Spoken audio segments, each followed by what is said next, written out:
It's a beautiful day in the neighborhood, a beautiful day in the neighborhood. Would you mind? Could you be my neighbor? Hello, friends. Hi. Today's discussion is going to be over meditation in the silence of the void. Why is that important? Because I hope you enjoy our little talky talks. Because I'm not going to put too much effort in this. Let me just go ahead and say that. This is what you get. But it's gonna have information, important stuff. Cut down on all the distractions and beautiful colors. You want to get back to the silence of the void? You want to understand how to meditate and do it in such a way that you actually feel like you're making progress instead of doing things? Well, there's certain things you have to do. And I started off meditating whenever I was young. I would go into my closet, shut the door, and sit there in darkness, waiting for stuff to happen. It was wild. And you also start to get to where you're like, I gotta stop thinking. How do you conquer that part of you when you sit down and try to meditate that won't stop thinking? Do you know how to? It's not easy, but it's not hard either. Just take some time and some practice. You gotta put some effort into it. All right, so let's go ahead and start off with, I can use anything really, but the basic understanding that's found within, say, the Bible. The day of the Lord is darkness. How great is that darkness? Amos 5:20. Okay, cool. Now, what does this mean? How does it start out? You have to retrace everything you know about the lifespan and how a human being comes to be a human being, how you've been conditioned inside of yourself. Where did you start before? See, your heartbeat was beating within the darkness of the womb. The Om was ringing out within you. Yes, you were conscious. Yes, you were alive. And actually, all your senses for babies that are in the womb are turned all the way up to full functionality. They are not slowed down at all. You are a presence within the void, yourself. You may not remember this, and that's okay. That's what this meditation technique is for. And when you get there, you'll understand it.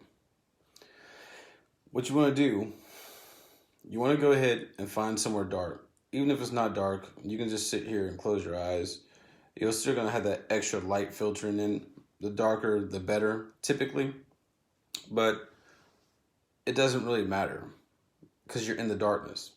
See, as soon as you close your eyes, now what do? You're sitting here, right? And you're trying not to think, but you're going to have all these things in the back of your mind constantly talking. And you're like, oh, all right, we're trying not to think. Here we go. Let's do this. And I thought something. And I thought something. And I thought something. And you're going to get frustrated because of this. A lot of people do feel that initial frustration. What you want to do is you want to systemically break down everything. First, as you're sitting there, well, how do you slow everything down? Breathing. Kriya is the breath, but it's also like the operating system for the body. Because whenever your breath leaves, you no longer are in the body. Pretty plain and simple. So you want to go ahead and sit there, and this is where your breathing practices come in. A lot of people just stick to the breathing practice and they do that. And that's what they rely on to try to get into a deeper state of awareness. I could only do breathing for so long when I was a kid. I would sit there and breathe and slow down, and you feel yourself falling into a more relaxed state. Because as you're doing deeper breaths, you're actually leaving out of your sympathetic nervous system that's ready to respond to fight and flight. You're going over and switching into your rest and digest, your parasympathetic nervous system. So that means your body calms down some. Now while you're sitting there, you want to go ahead and actually start paying attention. A lot of people don't pay attention. You get inside yourself and you start talking. And as you're talking, you're like, oh yeah, it's like, I can't, whatchamacallit, I can't do this, I can't do that. Can't say that. First off, have you ever noticed your inside voice? Yeah. You know, you get into you're sitting there with a friend, and all of a sudden you're about to say something real shady. And so you sit there and you all lean a little bit closer, and you go ahead and you say something in a whisper. You lower your voice, right? The inside voice. Why is it called an inside voice? What's the secret inside of all this? Huh? Do you know? When you're sitting there inside your mind, you have to notice, most people don't realize it, they're actually yelling inside their own head. When you sit there and you're talking to yourself, you're yelling at yourself. Now, if you have the medulla oblongata, which is your survival brain, and you respond to yelling at yourself or people yelling at you, when you yell at yourself, how much worse is it? Because how you talk to yourself also affects the water within your body. But besides that, it affects your mind, your own mental state. So whenever you want to get deeper into meditation and actually master the art of not necessarily thinking the way that you think of thinking, you want to lower your voice inside your head. Get it to a whisper. Get it as low as you can. As silent as you can. Why? You don't want to wake the dragon, so you whisper. Makes sense. Instead of doing this, you can do the countdown thing. 10, 9, 8, 7, 6, 5, 4, 3, 2.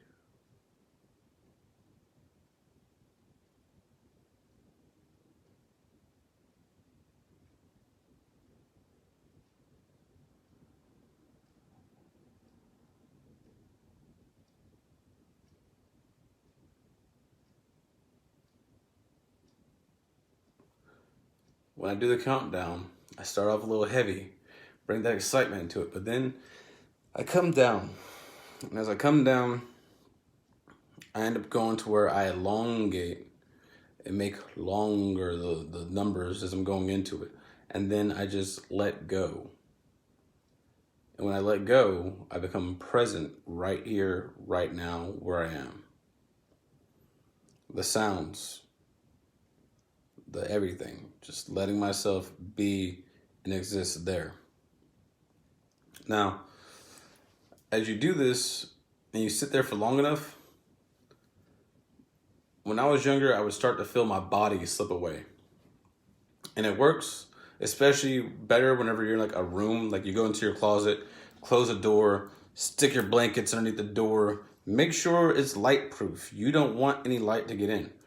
Because at some point in time, you may feel like, you open your eyes and when you look around, you still see nothing but the blackness there. So whether your eyes are closed or open, you're still within this place. And as you sit there and look out inside the darkness, you move your hand and you feel like you're moving your hand. Maybe. Are you? It's attached to you, but you don't see it.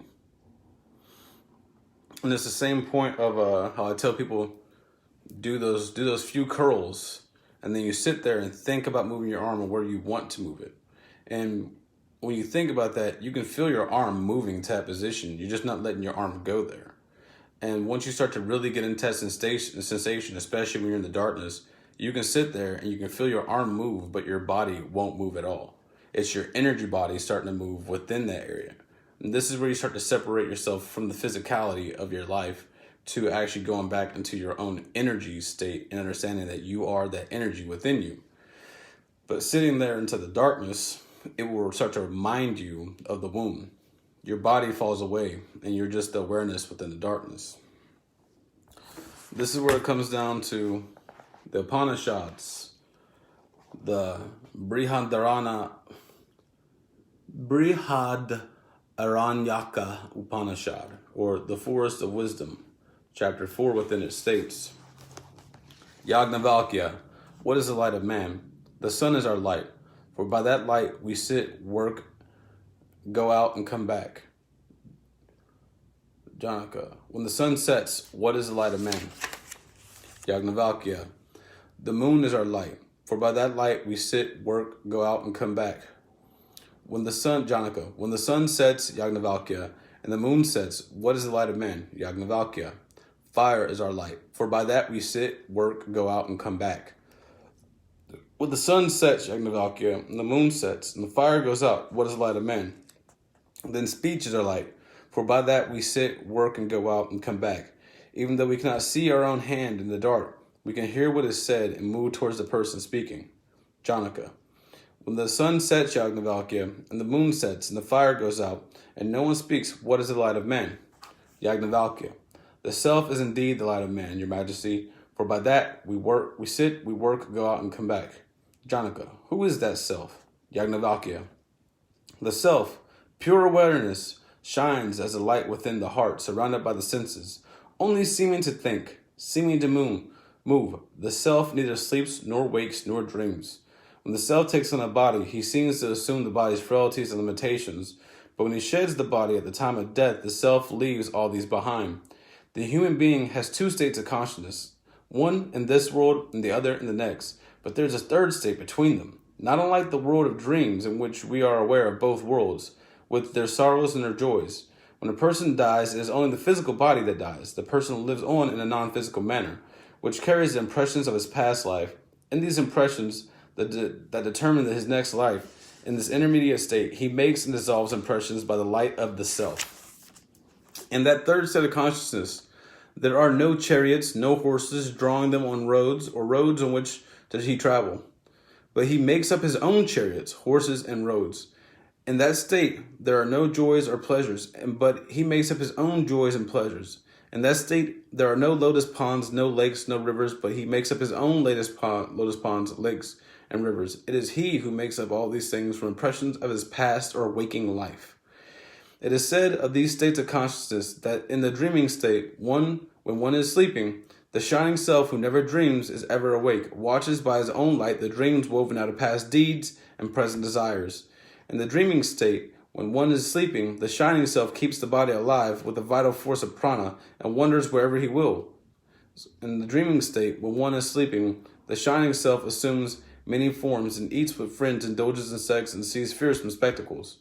But he is not affected by anything, because he is detached and free, and wandering where, here and there in a state of dreaming, enjoying pleasures and seeing good and evil, he returns to the state from which he began.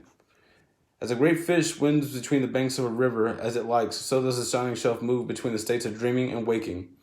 As an eagle, wary, after soaring in the sky, folds its wings and flies down to rest in his nest, so does the shining self enter the state of dreamless sleep, where one is freed from all desires. The self is free from desires, free from evil, free from fear. As a man in the arms of his beloved is not aware of what is without and what is within, so a person in union with the self is not aware of what is without and what is within. For in the unity of state, all desires find their perfect fulfillment. There is no other desire that needs to be fulfilled, and one goes beyond sorrow. In that unity of state, there is neither father nor mother, neither worlds nor gods, or even scriptures. In that state, there is neither thief nor slayer, neither low caste nor high, neither monk nor ascetic. The self is beyond good and evil, beyond all suffering of the human art. It continues to go on. But the reason why I went ahead and read that is because it gives you a couple of main things you need to understand. Four Toltec agreements. It's at the very beginning of this book, actually. They talk about how the smoky mirror, it talks about how we are inside of a dream. The other people, Native Americans call it dream walking, Aboriginals call it dream walking as well, or dream time. Well, what is it that you do that tortures yourself all the time? When you sit down at night and people lay there and they stress about bills, they stress about what they're going to do about their child, what they're going to do about this, what they're going to do about that. Inside of that, you're taking your dreaming ability and you're devoting it towards the outerly world problems. And therefore, you see all these stresses. You have all these negative things that come up inside of you. It's the way that you're controlling your dreaming. For as you think, so you become. But inside truth, it's hard for a lot of people to just let go of the things in the external world, because you have to have a certain in-between of I'm going to do something, but also at the same time, there's nothing to be done right now. There's a lot of things that you can worry about. How am I going to get this? How am I going to do that? But ultimately, the worry, does it solve the issue? Typically, it doesn't. But typically, if you want to solve an issue, you have to let go of yourself to get creative. Let go of what you think you know so that you can see what's really there. So when you sit down and you're sitting there in the darkness, now you've brought yourself back to a state of kind of zero. And then if it's a dream, you must learn to build your way back into it. It's a outside in, inside out, up and down thing. You're accumulating knowledge yourself of the things you read and things you put together to understand so that you can go back up to your highest self. But at the same time, who is that person when you're sitting there in the shadows? Who are you truly? You've gotten back to zero. How are you asleep while you're awake? That is a key part of this. You must learn to dream. So, yeah. You sit there inside the darkness. You can feel your arms move. But still within you, there's something more. If you sit there and pay attention, listen inside yourself, feel within your body by saying, oh, I can't do that, because you're not supposed to have nerves to do that. But you must remember you're an electrical being, and you can feel the electricity that flows through your body everywhere. The same way as you can sit there with that, with your energy, with your mind thinking about moving constantly, and the energy in your body suddenly becomes apparent to you. Where is being focused, how much is being where, all that stuff. Well, does it vibrate? Some people go with the Om. Well, what is, if you woke up inside a void and you were all alone, what is sound without sound? You're used to hearing the sound from the outside of you, right? But how would the first sound if you had no concept of sound, period? What is the first thing of light that you see? What is the concept of light? What does that mean? Because you're in the darkness. See? And so it says inside like Genesis, he separated the light from the darkness. You sit there and you can visualize and see the white room like the Matrix. It's the same way that you can sit there and you read books. The reason why you read books to your children is so that they develop the mental capacity to be able to visualize the different characters within the story, the different descriptions given. They get to see it for themselves. They can build their own working movie of the book that they're reading. And whenever you build your own working book reading type thing inside your mind, it helps you to remember specific aspects of what's going on within the book. Well, you must do the same thing within yourself. They say it's a simulation. They say it's a dream. You have to get your identification then. How do you clear it going from the zero state? The way that you solved it the first time led you to being at this level. You have to go back and resolve. You have to get your resolve proper. So, the way I actually started it off, I'd walk around the woods inside my head. Just walking through a trail, nowhere specific to go. See, all these New Age people do the whole, go to the tiger cave, open it, you see a tiger, what does it say to you? Whatever.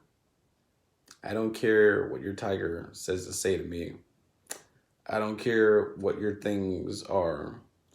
Y'all just talking stuff. But where's your progress? Have you popped your gland yet? Probably not. So the important part within that is to sit down inside yourself. Start off with the temple of earth. Now, I ended up building every single chakra having a different step because as I was sitting there, I'm like, all right, so if I want superpowers, what if I want earth powers? What if I want fire powers? Because I'm actually a fiery person. What if I want air powers so I can fly? What about like the whole throat and ether? Like what is that? What is that even? How do you figure that out? What's the vibration? What are all these what powers would I give myself if I had powers? Because before you can get your powers, you gotta kind of understand how you would use your powers. Right? It's just a basic blueprint of like, who are you? What would you do with all these different powers that are like hidden in your body? So I would sit there and I would run around the woods. Every time I went to a new zone, I'd wander around that area for a while and get familiar with it. You know, what does my internal woods look like? The dark wood. Where the grass is red and the trees have faces. All these demented beings crawl around and walk. There are other animals that you would not see here that are here walking around within me. Why are they there? I don't know. I was walking in the woods. I saw an animal, looked at it. It'd be all like bluish green and have like the hair swoop back and have antlers, and then it'd run off with 6 legs, and I'd be like, whatever, man. It's an animal. I don't know enough about here yet. I need to find somebody. Where am I? I'm trying to find someone. And so I walk. Eventually from that, someone within me would appear as another person. And they would like do that whole hidey thing and like disappear. And then like I'd be like, And sometimes you have people pop out and look at you and they move, but there's always the one that like constantly shows up again and again. And once you start to recognize that person, follow that person. That's what I would do. And so that person would become my avatar for that area. It's me, but it's also its own individual entity. Kind of like a spiritual form of me that embodies that element. And that all my knowledge of that element is put within. If that makes sense. So, going around, wandering through the temples, I started to like face these beings and fight them. You know, just basic old me. My sword that I had running around doing things. Or like the energies that would flow outside my body. My tendrils that would come out of nowhere and start reaching around and lashing at stuff. I had different darker abilities that were given to me inside that thing that I just kind of naturally developed. Predatory inside of a way. So eventually you get to where you know their names. And that person becomes a part of your available, it's like a game. You can reskin and shift into them. They have their own history, their own everything, blah, blah. Well, for me anyway, because I've lived so many lifetimes and done so many things and been so many different people that I'm kind of connected in with that. But even if it wasn't, then looking at it from the outside, still a person that was doing things on another level that I have no control over. A lot of people try to force their meditations. You cannot force where you go. You must wander. That's why you're known as a wanderer. You wander around and you just find and see things within yourself. It takes time.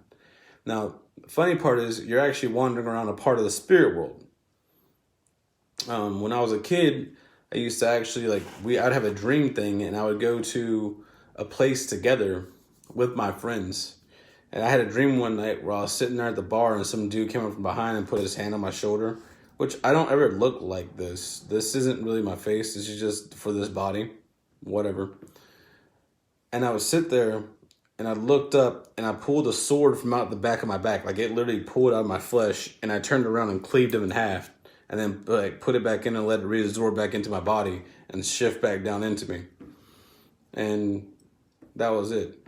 Well, I told one of my friends about that, and she's like, oh. And I was like, yeah, the dude lit everything on fire. He had the big old sword, like Nightmare sword. I've been had that for a long time. Devil May Cry, they have the same thing. Bleach, Ichigo, he has the big cleaver. My sword, it lights on fire in furnace. So, yeah, I turned around, cleaved the dude in half, put it back in. My friend was like, oh. I'm like, yeah, I was a dream. I was this dude. And I did this. My friend's like, that's Analects Elantra. I'm like, huh, that does feel familiar. I guess. How'd you know that? Turns out we would all go to the same astral planet whenever we were inside of a localized area. And we'd be on that realm doing other things while we were sleeping. Because we're in the local area. That's like the Fey magic of the kids doing things that still believe that magic, trying to figure out how it works. We create astral temples that we go to, astral zones or planets. And therefore, we existed. I did it up there before I did it down here. How does that work out? Well, as it says, the dreaming self goes and sees friends and eats and drinks and is merry. It's just another level within the dream. You think that this is real because you're awake here and you're used to these circumstances, and you haven't completed your character to start to pull out your actual abilities and to actually understand the world around you and how it's constructed from the dream. It takes time. The most important part is getting your character. That's what you really want to do. And so I went through, and I have Raven X Carnage, Cloud X Scythe, Analects Elantra, Xilo Krishnada, and Alex Slaughter. All 5 lay down and sleep, and enter my never-ending nightmare and become slain gray. When I merged the 5 of them together the first time, the 5 different spirits that I had, because when you see the star, you have the 5 points.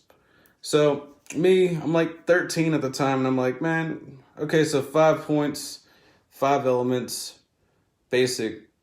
We have spirit, fire, water, earth, and air. Okay, cool. What happens when I put all of them together into one? Because I'm constantly trying to get new power and stuff. I was mixing fire and water, make steam, fire and earth powers together to make like magma. I was like, hell yeah, this is cool.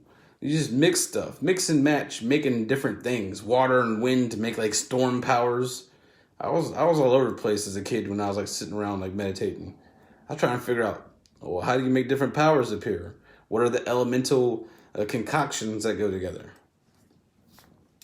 So this is a part of your meditation of discovering who you are and how you would build yourself. You have to put the elements back together.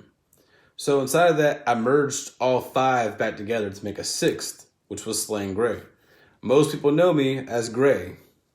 I've walked around the world as Gray for a long time. Slain Gray. Slain for every time I die, Gray. I acquire new knowledge. And let me tell you, inside my temple, when I was fighting all the time, I died a lot. Like, death was a thing. And you try to make it to where you can feel your own death. You want the real experience going on there, but you also want that I'm going beyond. Like, you need to have that will to get back up and to constantly keep on fighting. To not give up. It's a survival mechanism. Well, at least I did when I was in there. Out here, I wouldn't really care. You can do whatever. You can try. I'm going to go. Like, yeah, we fight. That's besides the point. As I sat there and I made the 6th, well, then I thought about, what about light and dark? I kind of only went through like the elements. I didn't really put deep thought into it. So Slain split into Slain and Drobbin. You can go look at my profile page and look at my pictures, and I clearly showed like Slain sitting there looking out the side and Drobbin was yelling from the dark. Like, I showed the split that I did with that one. Because it's artistic. I mean, like, I knew what I was doing. I was trying to figure out what the light and dark powers of things are. Fire is the ability to warm your house and keep you warm. but at the same time, it can burn everything down.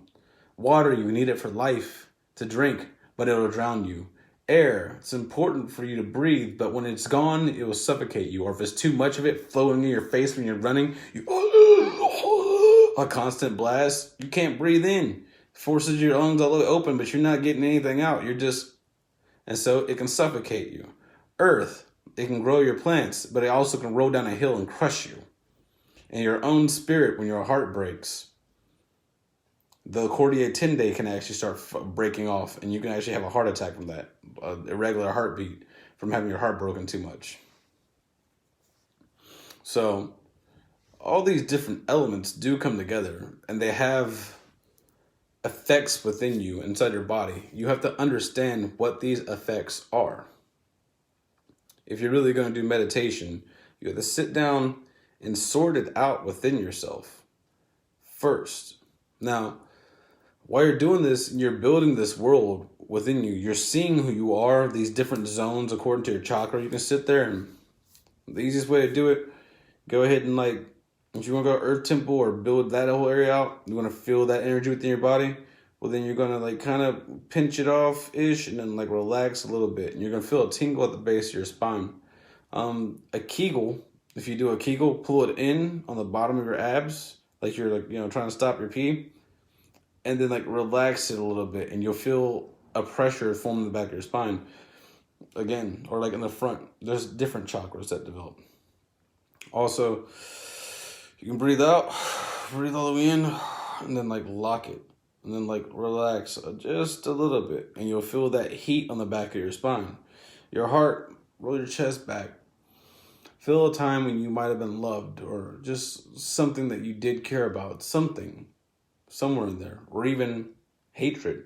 Hatred can make it burn up as well. Either or. But because hate was love. So ideally you'd go with something loving, but not everyone has something loving available all the time, man. You're just trying to get into the thing. But you can still, as you put your attention there, you can feel it on the back of the spine. If you just sit silently and pay attention to where the little electricity flows within your body, you'll notice these different structures within yourself that are they light up. They're there, they're solid, but they're not fully solid. What do they call it? Psychosomatic, you're feeling something that's not there or something. It's energy, it's there. You're just not people are I'm thought to bring in the human body. It's not what you are, man. Calm down. Okay, y'all just need to calm down. So, you're taking these different avatars within you. I split into Slain and Draven to make light and dark, because he's still gray, but it's Draven gray. There's just a darker shade of gray and a lighter shade of gray. That's kind of what I went with. Then when they remerged back together, it was Slave to Natra. But that didn't feel right. Slave of nothing. Denatra means of nothing inside of my original thing. I looked it up last year for the first time what Denatra means. Of Natri or Natra is a sage or a dance. Go figure, man. That was really a word. I just I asked the dude what his name was. He said it was Slave Denatra. I'm cool. That's who I've become now. That's my new form. I'm unlocking stuff. I thought I meant slave of nothing. Which, ironically, nothing is a person and a place and all that stuff. It's a zone on its own. So it makes sense. But I had my white coat, and I went up and I fought Merrick the first time. And I won-ish, but not really. I was the 6th, and then I came back down. I changed him. I got my coat. If you read there's a writing I wrote where despair came forth, and he robbed me of my colors, of my white coat, making me back a dull gray type thing. Because I wasn't ready necessarily. I went to a certain point in my meditations, and yeah. Hey man, it happens. Got stripped. It was necessary though. So Slave to Natra became Alexander Gray. Then I was trying to get in touch with the sixth avatar here, side of the pineal gland. And the hardest part that I had for me was realizing that's a woman. Yep. My most macho me. I've been a chick before. And so, but it's important because you have to have that polarity within you to have also be receptive. Because the feminine nature is to be more receptive. Not a bad thing. Okay, it's just how Yod-Hey Vav-Hey works. So let's not get into this whole, oh, it's not what women do. I don't care about what you say or your political whatever. I'm telling you the formula to do the thing. If you're a male, you must also have a female aspect to you. If you're a female, and most of your people are female, you must also have a male aspect to you. You must be willing to give energy inside that fashion as well as receive energy inside that fashion. It's just a natural flow to things. If you can't accept that that happens in both ways, in your own polarity of your nature as a genderless, the hermaphroditical male/female that we are, because you're female right now, once you go Yod, you become a hermaphroditical male, like the creator. That's the whole goal. You can sit there and be like, I'm the hermaphroditical male, but unless you're also receptive to the female aspect to you, you're just male. So, this is actually, I'm just going through my own true experiences to give you all the pointers that you all need on perhaps how to make your meditation more in-depth and involved. And then I sat here, like I was saying, there's like, I went through the 7. Well, then after I became, like, I got to where I was with Merrick, and Merrick fell apart, I became the king of my own temple. That's also the same time whenever another being emerged that was nameless. His eyes are black, his pupils are white. That's why you have that, you can see that picture on my Facebook too. And he had like, his eyes fractal on the inside. Me, I've always been the one when I sit there and I start changing, my eyes glow silver, and they'll like have like crosshairs and cross marks inside of it. So his eyes were fractaling everywhere, and he would just sit there and they're black on the outside. And he spoke with like 100,000 voices, but not with his voice, just making the air vibrate purely. Mind you, I'm not making any of this up. I was just there witnessing what was going on within the temple. And I was like, what the? As soon as that happened, everything, as soon as he emerged, everything went into chaos. He's like, are you ready to join me? I'm like, no, dude. You're evil or something. So I had to sit there and wait. Listen to him, understand his reasoning and his stuff. And he's like, one day you'll come back to me. You're going to need me. Oh, that's right, technically. Over time, I started to go into where it was like his lessons were, what is it within you that's within everybody else? The same thing that's within you is what I am. It's everyone has their own nameless. You're not special. You're just unique. Everyone's unique. So no one's special. You have your own experience. This whole thing is made for everyone to have their own individual experience, but all to come back to understand the truth of what this is. And once you know the truth shall set you free. The truth is hard to accept. The various levels of this within the dream system. But also it's for you have to get locked in. Like right now, you're a thought that's floating around. You haven't fully developed all these different thoughts within you to become an identified concept, to become an actual idea. Okay? And since you're not an idea, you don't have your ID, identification, or id in Iya, the waters above and below. You have to become an idea. The only way you can show yourself to be an idea and prove who you are is by going within yourself and conquering the external things you feel and you see, all these things that come against you. Take them and make them into demons or angels or whatever. Fight them. Argue with them. Go through it with them and come to your resolution. Tell a story with your life within yourself so that you can move forward and conquer. Show yourself to be a warrior within the hellstorm of creation. Take your peace your own pride. They can't take that from you. That's why it says, don't put your treasures on earth where moth and rust doth corrupt. Put it within heaven. Heaven's within you. The kingdom of heaven's inside of you. So as you start to build these things, you come to realize, like, yeah, I bought these things. I had these things.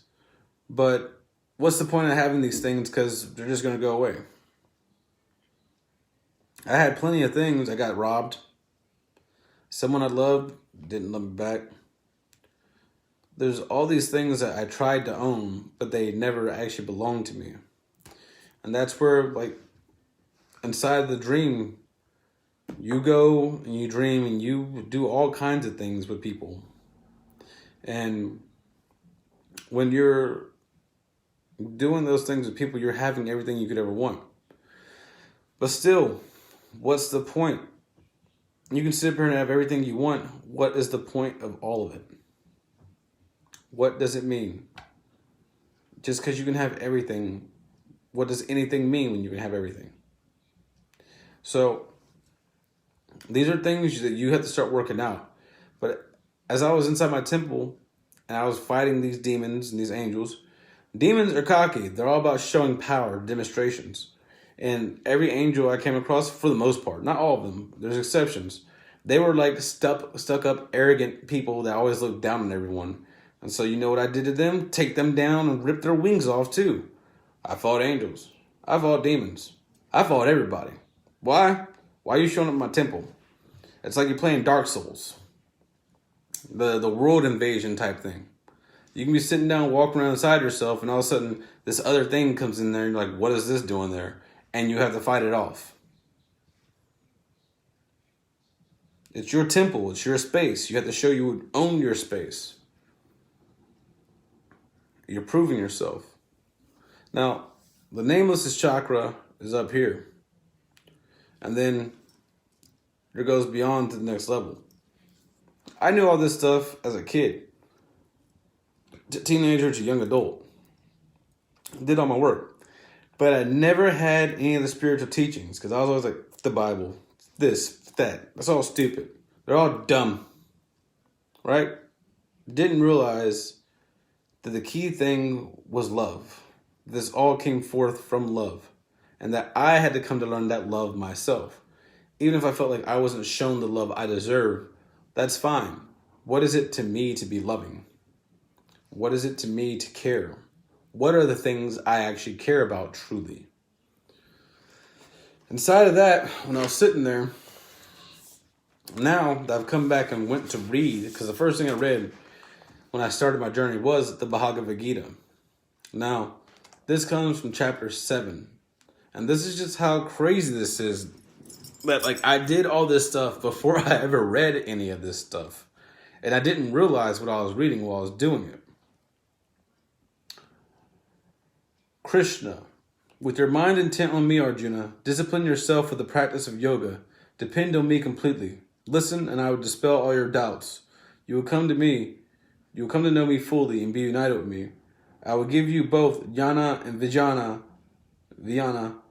When both these are realized, there is nothing more you need to know. One person in many thousands may seek perfection, yet of these, only a few reach the goal and come to realize me. Earth, water, fire, air, akasha, mind, intellect, or the cherubims that are up top, the top temple, and ego. See that? Earth, water, fire, air, akasha, mind, the intellect, and ego. These are the 8 divisions of my prakriti. But beyond this, I have another higher nature. This is the final gate that I opened. And I've been like running around doing things in there. I've been doing this. And when I went back last year, I ended up having to use all of me and running into that gate. And by going into that gate, penetrating into the deeper mysteries, I went into where I put myself into an entranced state. I did the 40-day fast and turned myself towards death, seeking only the infinite creator. So I started looking at the top of everyone's belief systems for the dude's name. Like, he doesn't have a name.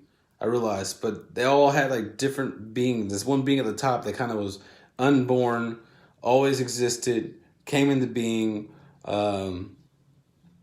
created all the stuff. And I took those names of that being to arrange me to go to that being. That's my target. When you're messing with the spirit world, it says inside here later on,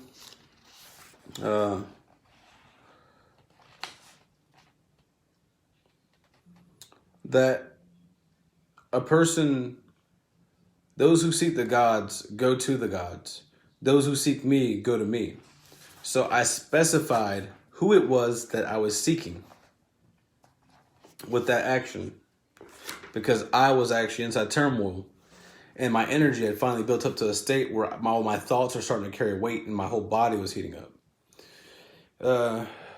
Your path doesn't have to be as stressful as mine, because me being all wild child and just doing things, because all I do is do things.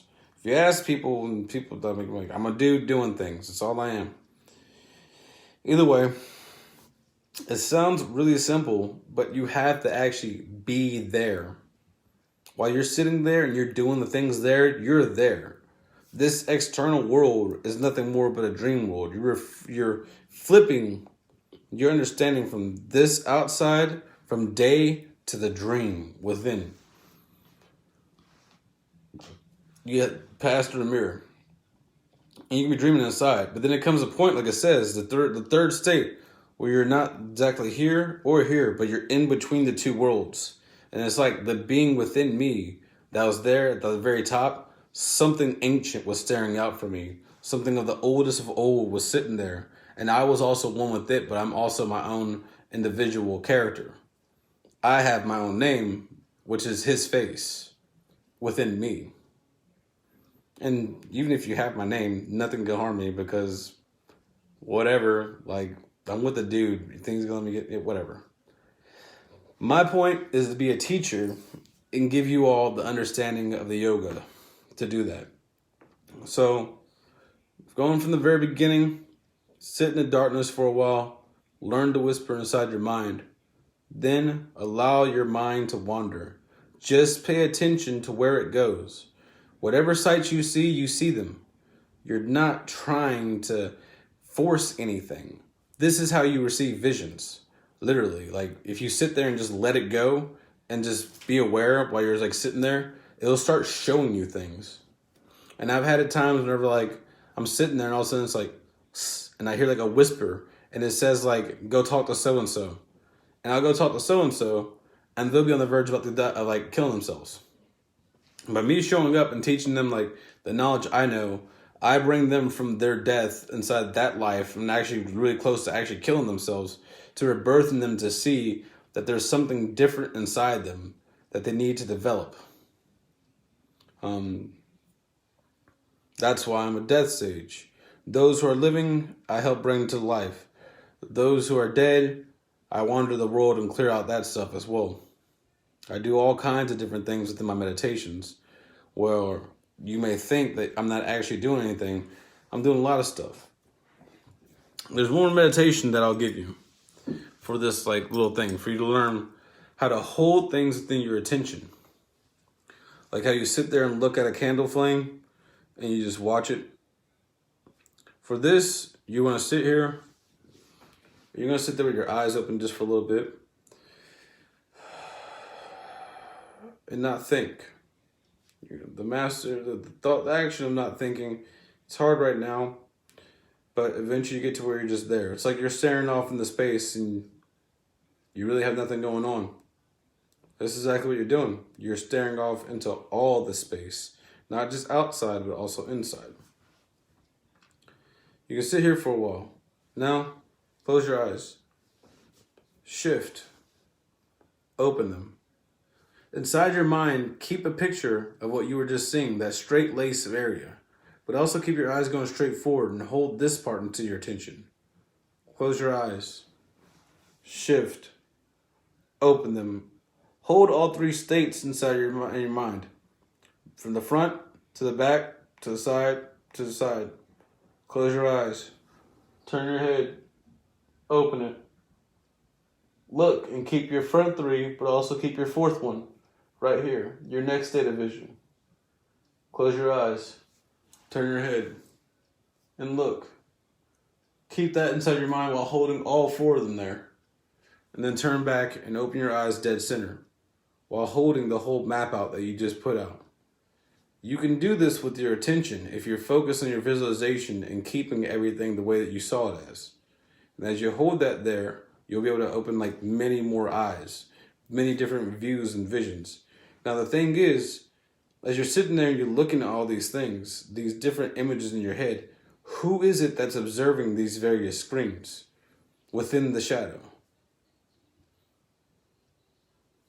That's where your shadow self lies. But you must come to realize who is it that's looking out from these various screens, these different areas that you're visualizing in. What is that quality of your mind that allows you to do that? Who is that that's present there? Ever present and always aware. Watching out from here and watching out from there. From within to without. Because even now, I can sit here and still holding these 5 things in my attention.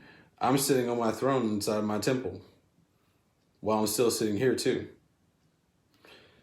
I'm able to use the quantum computer function of my mind because I've built myself to be able to actually tap into it. And if you don't start mapping out these various areas and accesses, then how are you supposed to pull your energy up? One more thing, Jackie, one more thing. Cool fact. Stone is conscious, right? You know there's a bunch of temples that are built and they have like things that turn inside them, but it's both made of stone. They can't figure out how they made them. They melded their minds with the consciousness of the stone and caused the stone itself, by empowering it with vitality, to raise and take on that form and separate into those things and mold themselves. It's literally formed by their mind and the magic that they mix in with it. Interesting, right? The stuff like this is inside the books. He's the Lord of lore. So there's no way that they can technically stop him with religion. You can burn the books, whatever. All the things you're writing, all your scientific advancements, there's a collective consciousness that everyone's tapped into. And through that, the dreaming of everyone can actually be accessed and information can be implanted and given to people. Everyone's watching TV shows that has symbolism and signs inside of it that have been moderately researched, but actually tie into a higher thing. Whenever you start looking at all the shows, instead of them being individuals and seeing what they represent by the symbolism and the signs. But that's for another conversation. Right now, I hope you enjoyed the little lesson on meditation. It's important for you to get that down, to be able to sit inside the silence and be into the darkness. After all this started from the silence. What is sound whenever you've never heard sound? What is sight when you've never seen sight? People call people that are blind and deaf handicapped, but perhaps there's a different way for them to see. They just haven't accessed yet because they haven't been told or taught. And that handicap that may seem like a handicap to you may become a greater thing to them, allowing them to see properly and hear clearly. You're trying to go and pull your senses back in. Their prana from that sense has already been pulled back in. So it powers up other things. Now it's to learn to control the prana. Like how during the coronavirus, people lost their taste and their smell because the prana pulled in from the tongue and the mouth, as well as the H. People aren't breathing. The H goes away, and if you don't breathe yourself, your lungs fill with fluid, and the fluid starts to contain the bacteria, and the bacteria starts to cause necrosis in the lungs because you aren't taking control of your breath function. The H was sent away. You can't stop the virus. It's something spiritual going on. So, judgment. Technically, I'm the bad guy. I'm a good guy, for everyone, like all the creation. But inside of the terms of this planet, you all consider me to be a bad guy. Why? Because a lot of things here just don't make sense. But I won't do the unfair thing and leave it to where like, we didn't know, we had no idea. Nope, no excuses. It's by how much you share that you show you care, even if it seems like it's a little wonky. But over time, as I build the body of work, it'll begin to make more sense. And that way, no one can say they weren't told. No excuses now. Everything gets cut off. Just like that. The information was put out there clearly and openly now. So, fun, right?